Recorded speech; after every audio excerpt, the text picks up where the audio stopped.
Truth Be Told Transformation, and I'm Bonnie Burkert, here to share tools for transformation to live your highest truth.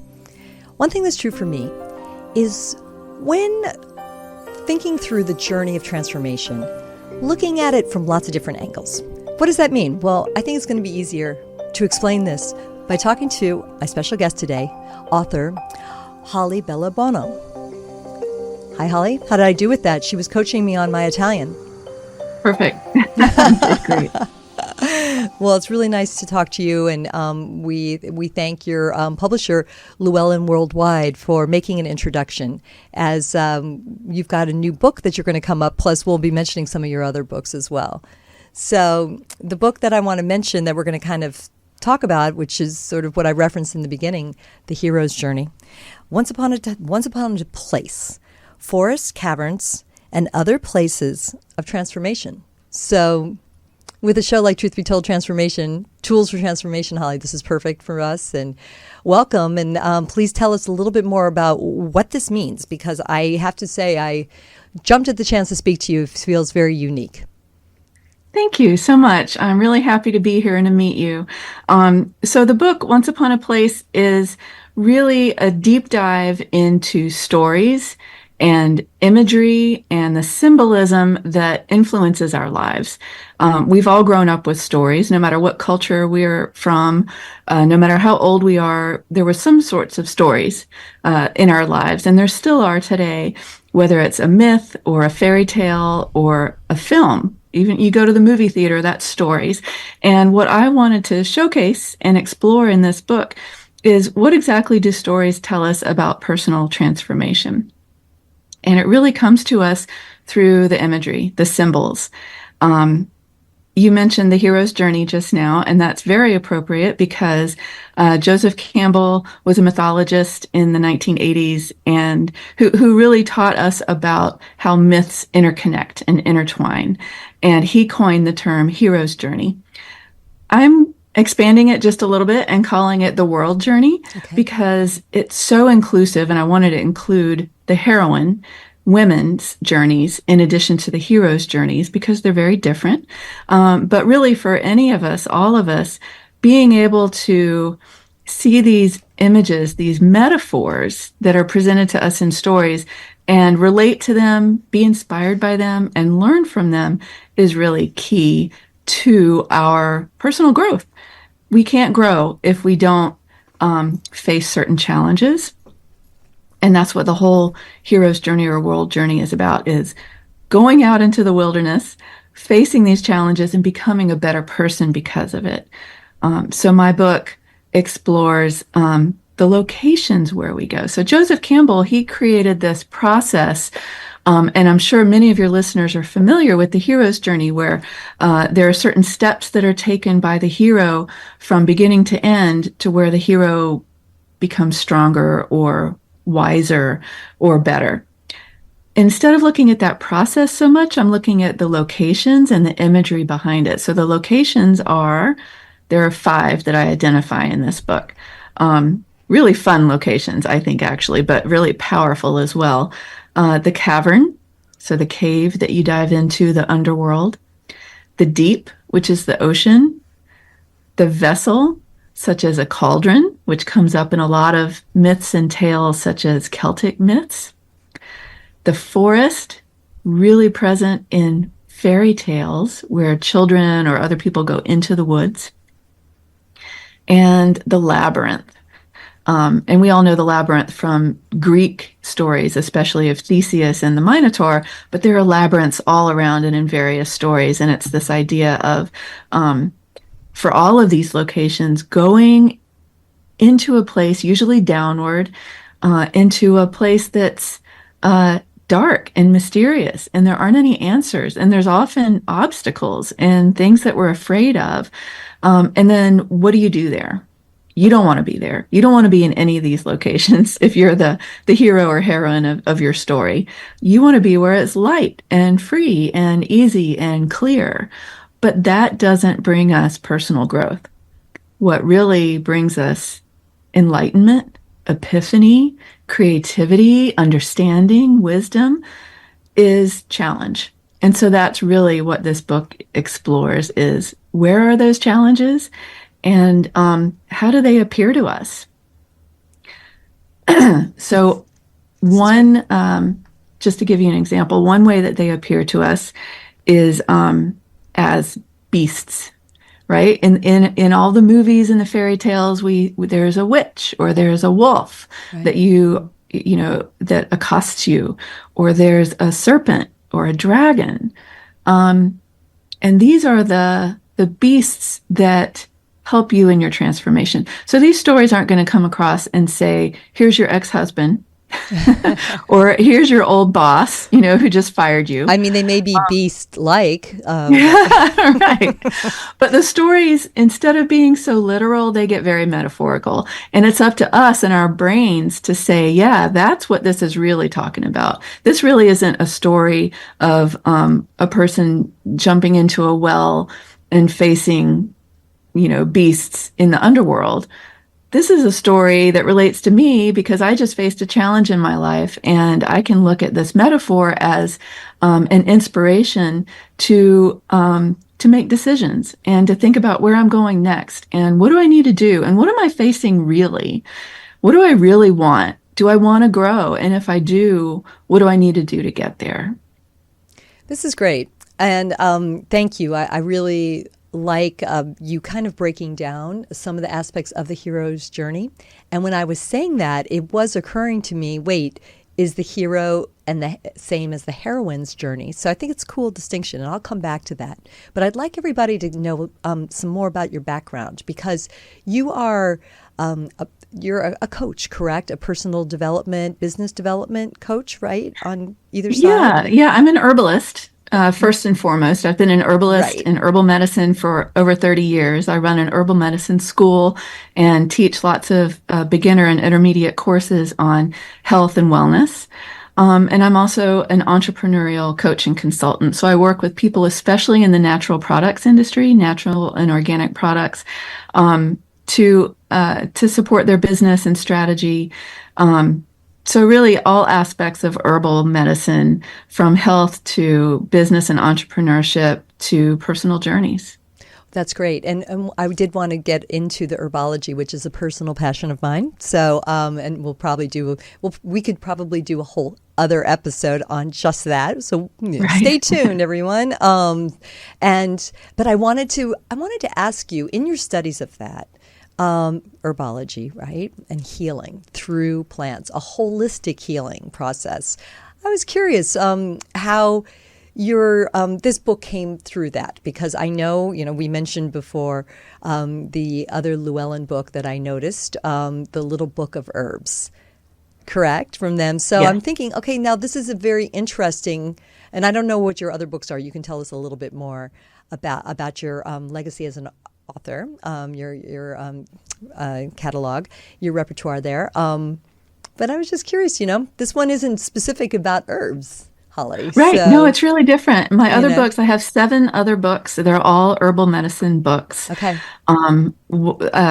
They go over formulary, how to build herbal blends, health and wellness for mothers, kitchen herbalism. And then I have one called Women Healers of the World, which is more of a documentary book about celebrating the women from all over the globe who have made their contributions to medicine and all sorts of subjects. This one, Once Upon a Place, came about in a similar vein because I've been an herbalist and a gardener for years. I really enjoy having my hands in the dirt, working with plants, being outside in the sun and watching things grow. And when you do that, you start to really get familiar with seeds. And I started watching the journey of the seed, really, and seeing the metaphor behind that. So a seed on a plant, the flower gives way to the seed drops, usually to the ground. It gets buried in soil. It stays there in the dark for months. And then comes spring, it rejuvenates. It wakes up and it rises up. So it's really this metaphor of descent and resurrection, which is an extremely personal metaphor for transformation and growth. So it's looking at that symbolism and figuring out, how did people ages and ages ago look at these metaphors that are right in front of them. The stars, dipping on the horizon and rising back up. That's been a basis of many myths, especially Egyptian myths. The seed falling down, rising up.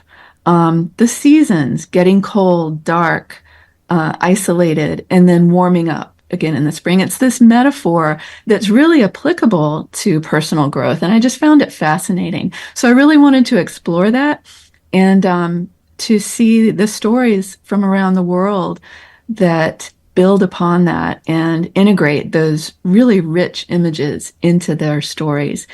And there are hundreds of these stories. And they're a little bit different, for instance, from creation myths. Creation myths tell us how things began. They tell us how the earth was formed or how animals came to be, that sort of thing. These are different stories. These are quests or adventures where someone goes out to discover something or to prove something or perhaps to rescue someone. And they're a really powerful example of these stories. And I've featured in the book, well, I mentioned hundreds of them, to be honest, but I feature 15 with adaptations where you can read through the whole story, whether it's Beowulf or Caradwyn from Celtic myths, or fairy tales like Hansel and Gretel. Some of them are very familiar to us. Some of them you've probably never heard of. But they all have this theme interwoven, and they're all very inspiring. Some of them can be very dark. That's something that you face when you look at these old stories, is they can be brutal. And it's important not to shy away from that, really, because our lives, the obstacles that we face, the challenges that we go through can be really hard. And we're not going to become a better version of ourselves unless we go through this process of growth and transformation and enlightenment. Yeah. No, you're making me think about the Disney fairy tales. And those early years of Bambi and Snow White are two that come to mind. Those were really scary. I mean, if you were young, do you remember? I mean, that witch in Snow White was really, really scary. And so Snow White did go into the forest, and then, I don't know, maybe her being asleep might have been an example of the cavern. I mean, would Snow White be an example of a journey? I think so, absolutely. So there's a couple of metaphors in that story. There are lots, really, but there's two that are pertinent right now. One is the sleep. She goes into a state of sleep, slumber, where she's pretty much dead to the world, and it's a void. So one of the themes in the book is chaos and void. Okay. And how do we navigate these? We face them all the time. And another one in Snow White is when she goes into the woods, she's being chased by the hunter, right? Yes. Who has been instructed by the witch to cut out her heart, bring the heart back to the witch so that the witch can eat it. And that brings up another theme of the book, which is consumption. When you are consumed by anything, if you're eaten, So there's this idea of consumption, consummation, really, okay, which is the beast in these stories, whether it's the wolf, the witch, the serpent, the snake, the dragon, they don't want to kill you. So this isn't some evil metaphor about death and dying. It's about being eaten. And the act of eating is this really transformational act where you eat an apple, for instance, to use one of these images, and you consume the nutrients of this apple, and the apple becomes part of you, and you change because of this apple. Right. To be very simplistic about it, right? And it's the same, these metaphors in the stories. When you are consumed, you are changed. You don't die, you transform. I had never thought about that. It's true. So the snake or the wolf are facilitating the transformation in a way? Yes, and the wolf to be a little bit graphic, in France, it's a centuries old metaphor for having sex.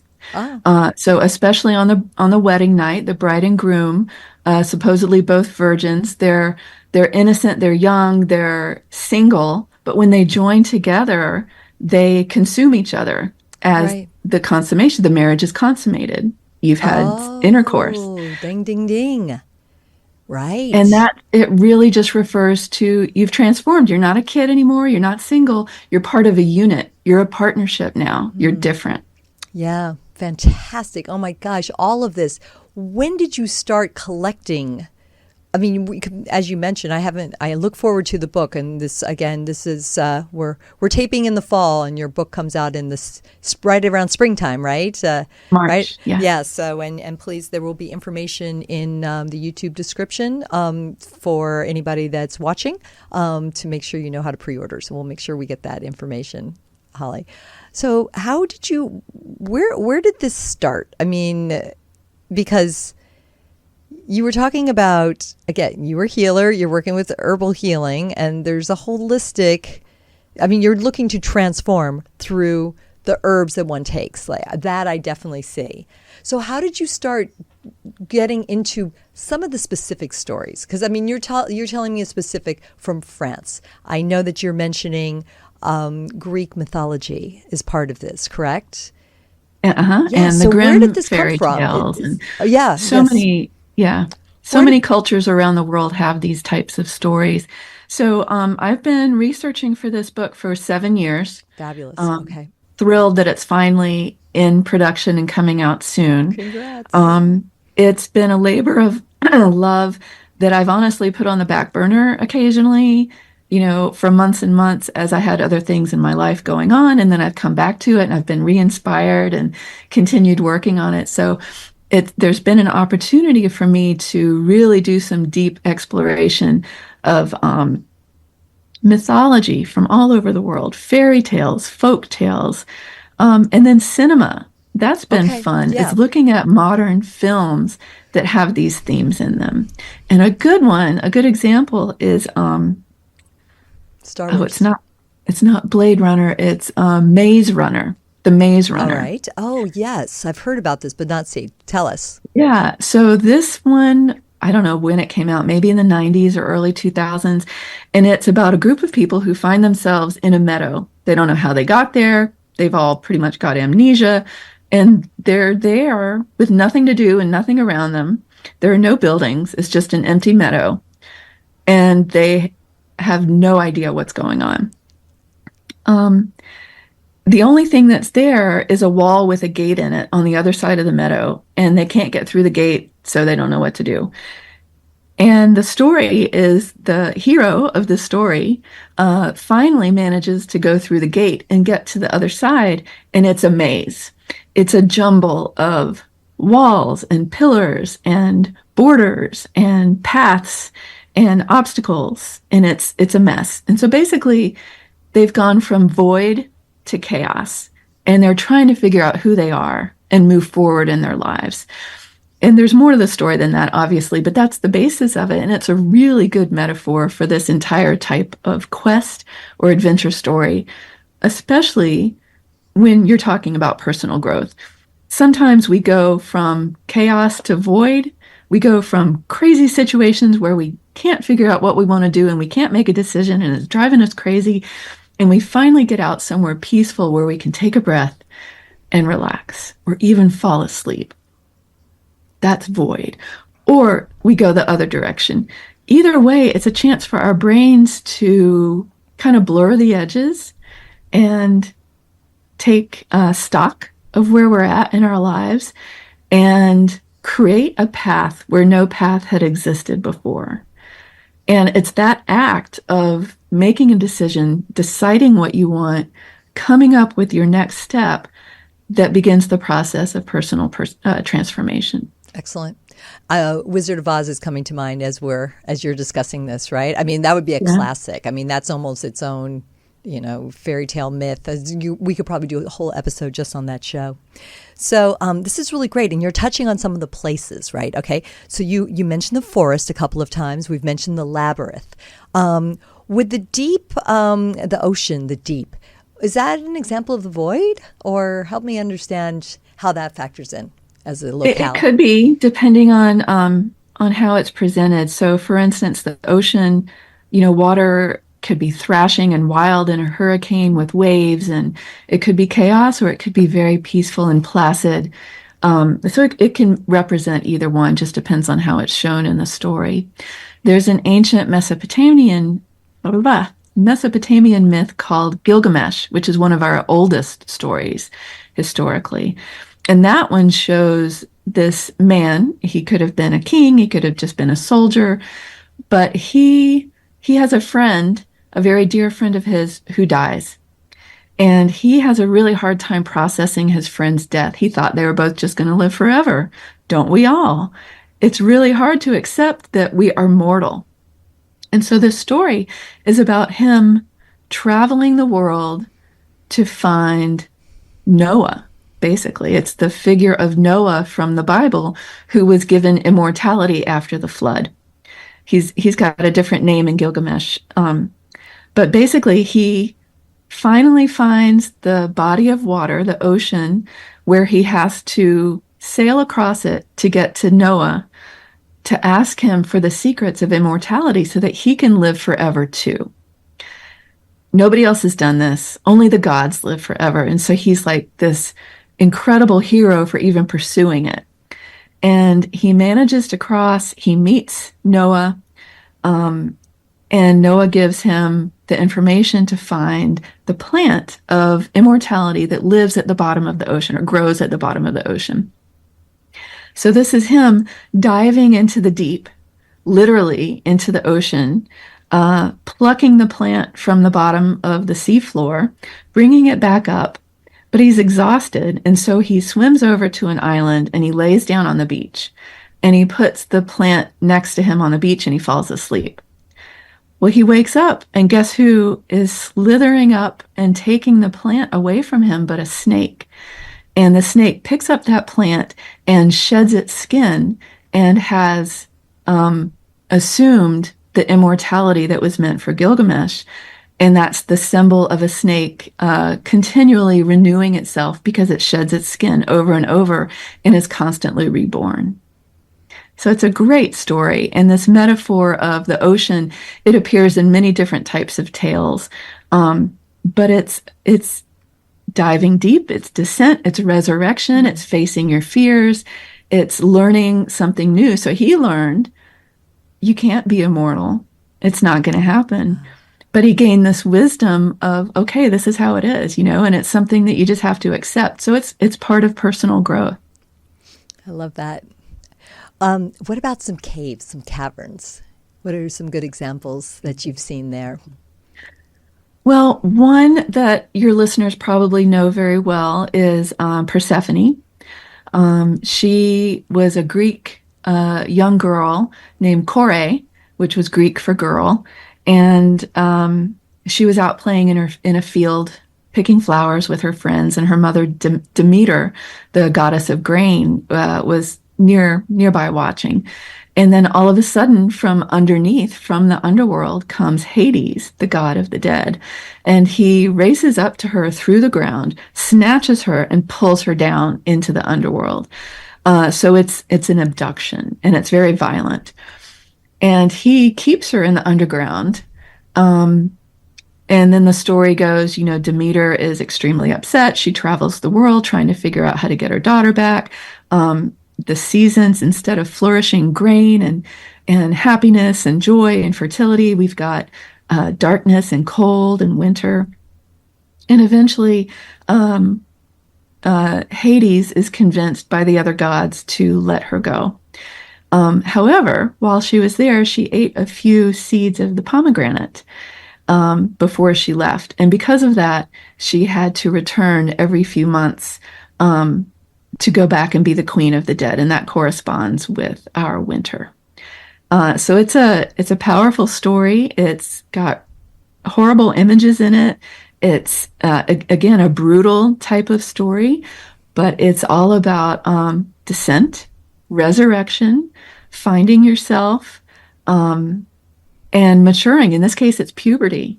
Puberty is one of those life instances of incredible change that we have no control over. You're a boy or a girl, and suddenly you're a man or a woman. And that is one of the biggest transformations we undergo. And you hope that along with it comes wisdom and understanding and generosity and,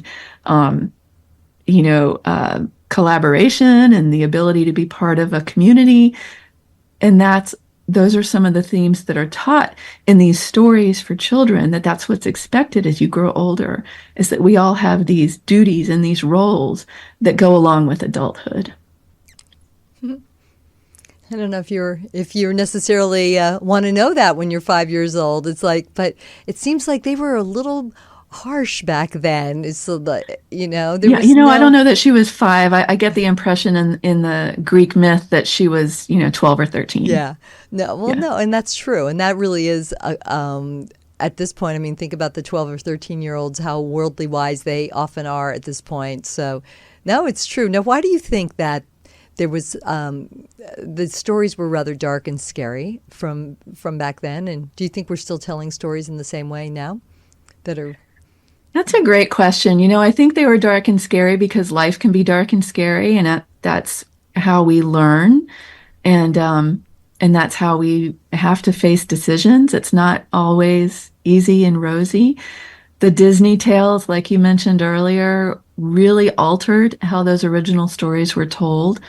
And today, I feel like the stories we get, especially in film, are really dark, but it's for a different purpose. It's for entertainment. It's for shock value. I don't know how helpful that really is in helping us grow as people. I think it sells movies, but I don't think it has the same effect that these original stories really did. Well, the original stories seem to have an intent, right? There was it was a cycle. It was meant to transform. And, I was just thinking about Game of Thrones. I don't know if you happen to have watched that. And that was a series that took us on, quite a journey, often breaking our hearts. So it's just a very interesting, I don't know. Is it just how is that entertainment these days? But I'm definitely thinking back to the olden times, and you're right. It was harder and scarier back then. So, I mean, maybe that's part of the way that they prepared young children that might have been knowing about these stories, the fairy tales, for example. Maybe not the Greek myths, but I don't know that it necessarily was harder and scarier. I think it's equally as hard and scary now, but in different ways. Okay. Back then, children would be forced to work in mines, and there were no child labor laws, and lots of children died because they were treated poorly. And today, thankfully, we've got laws against that sort of thing and policies, but we've still got a lot of the hazards that children face, or a lot of the dangers from adults that are pushed onto kids. So it's a different type of danger and harshness. And I feel like these stories are still applicable. They're still relevant because they don't show. Sorry, my cat just jumped up here. Oh no, they don't show the. Kitty can come on the show too. The exact. They're not literal. They're not showing exactly what you're going through in your life. It's metaphor, and that's the whole point behind them. Is the symbolism. It can represent almost anything that's happening in your life, no matter what age you are or where you're at in your growth journey. It's the symbol and how you interpret it and how you let it help you open your eyes. Wonderful. So let's go back to the heroine's journey, if we may. You want to give us a little distinction between hero's journey and heroine's journey from what's your point of view?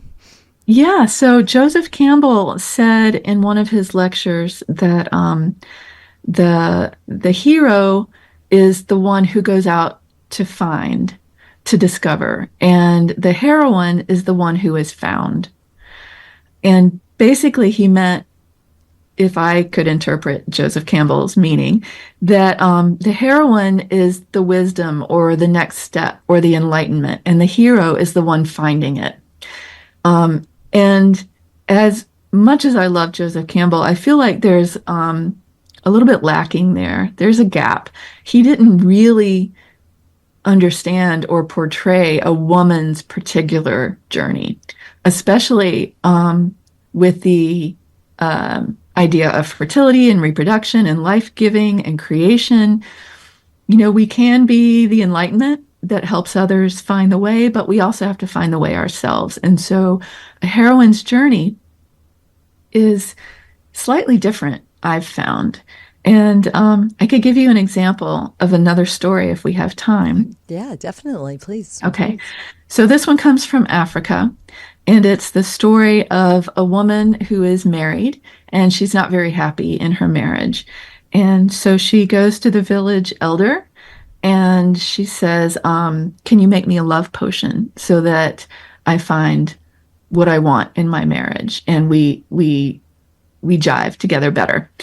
And he says, yes, what I need you to do is get an ingredient for the love potion. And that special ingredient is the whisker from the chin of a lion in the jungle.